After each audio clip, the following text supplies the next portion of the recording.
Welcome to the Explainer. Today, we're going to pull back the curtain on the invisible forces, the hidden engines that are driving pretty much everything around us. Growth, stability, and yep, even those sudden, shocking collapses. Okay, so let's dive right in. And look, we're not going to start with some boring textbook definition. No. Instead, let's kick things off with a story. A story about how something that seems perfectly fine, totally stable, can just suddenly spiral completely out of control. So, picture this. You've got a bank, and it's doing great, totally solvent. Its finances are solid. But then, a little whisper starts making the rounds. Just a rumor, you know? Hey, did you hear? Something might be wrong with the bank?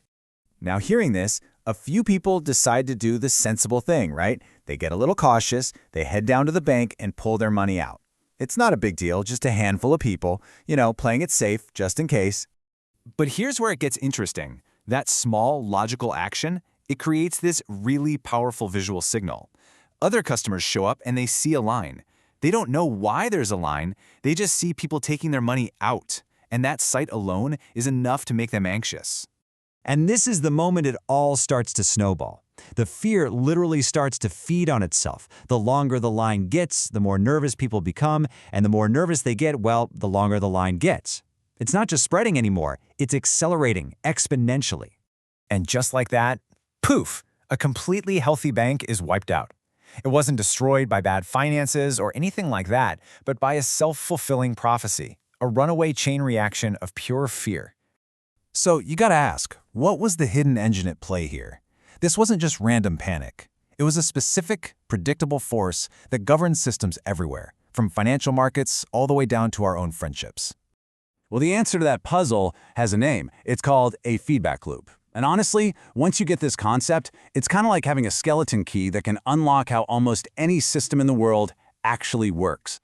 So the official definition is that a feedback loop is just a process where a system's results, or its output, circle back around to affect its own starting conditions, its input. In our bank run, the withdrawals, that was the output, and that looped back to crank up the fear, the input.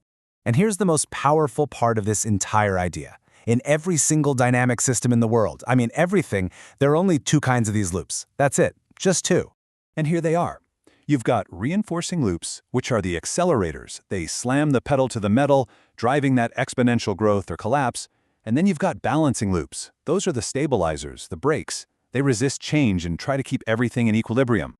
All right, let's take a closer look at that first engine, the accelerator, and see exactly how it builds up so much incredible momentum. So looking back at our bank run, you can see the perfect cycle, right? Fear leads to withdrawals. Those withdrawals shrink the bank's reserves, which then confirms and amplifies the original fear, and the whole cycle starts all over again, but with even more intensity. But this isn't all about collapse. These engines of acceleration are everywhere. It's the magic behind compound interest in your savings account. It's why a video suddenly goes viral. Engagement drives visibility, which drives more engagement. It fuels business success.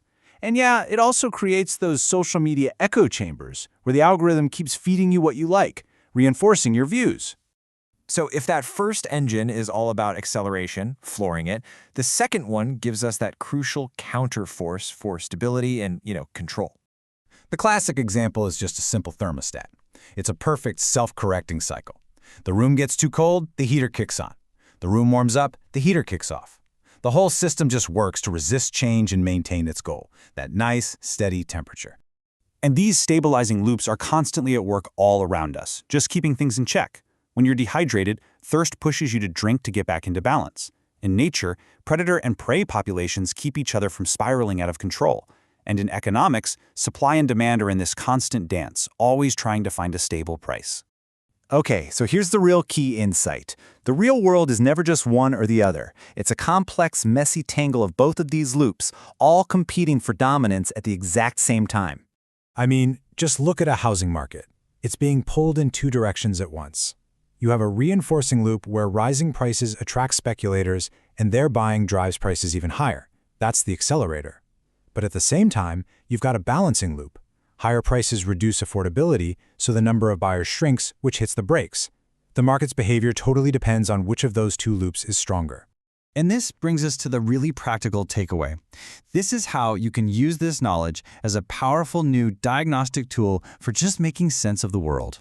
So from now on, anytime you see some kind of runaway system, a booming market, a viral trend, a sudden crisis, your first step should be to ask yourself, okay, where's the accelerator? What's the reinforcing loop here that's feeding on itself? And on the flip side, whenever you come across a system that just seems stuck, a problem that won't go away, or a company that just can't seem to change, You should immediately start searching for the stabilizing engine. Ask yourself, what's the powerful balancing loop that's hitting the brakes here, actively resisting change and keeping this system locked right where it is? And that leaves us with a final, and I think really empowering thought. Once you can actually see these hidden engines, the accelerators and the stabilizers, you can move beyond just watching the world happen. You can start asking a much more important question. How can we influence it?